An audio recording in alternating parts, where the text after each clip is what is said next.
আসসালামু আলাইকুম ওয়া রাহমাতুল্লাহি ওয়া বারাকাতুহু। বিসমিল্লাহির রহমানির রহিম। উযু শুধু শরীর ধোয়ার নাম নয়, উযু হলো পবিত্রতার দরজা। জান্নাতের পথে প্রথম আলো। আর উযুর পরে যে নামাজটি নবীজি হযরত মুহাম্মদ সাল্লাল্লাহু আলাইহি ওয়াসাল্লাম বিশেষভাবে ভালোবাসতেন, সেটাই হলো তাহিয়াতুল উযু। আজকে আমি আলোচনা করতেছি তাহিয়াতুল উযু নিয়ে, মনোযোগ দিয়ে শুনবেন। নবীজি হযরত মুহাম্মদ সাল্লাল্লাহু আলাইহি ওয়াসাল্লাম বেলাল রাদিয়াল্লাহু আনহুকে জিজ্ঞাসা করেছিলেন, বলো তো কি আমল তুমি বেশি করো, আমি জান্নাতে তোমার জুতার আওয়াজ শুনেছি।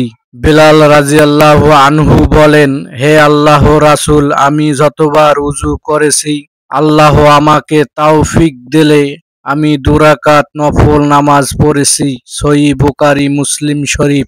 এই নামাজের বার্তা হলো, যে ব্যক্তি উযু শেষে 2 রাকাত নামাজ পড়ে আল্লাহ তার জন্য রহমতের দরজা খুলে দেন।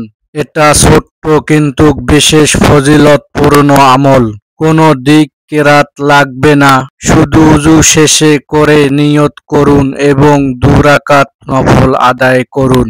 এই 2 রাকাত হয়তো হবে আপনার ক্ষমার সূচনা, হৃদয়ের নম্রতা আর আল্লাহর নিকট লাভের বিশেষ মুহূর্ত। আল্লাহ আমাদের সবাইকে এই সুন্দর সুন্নাহর উপর আমল করার তৌফিক দিন, আমিন।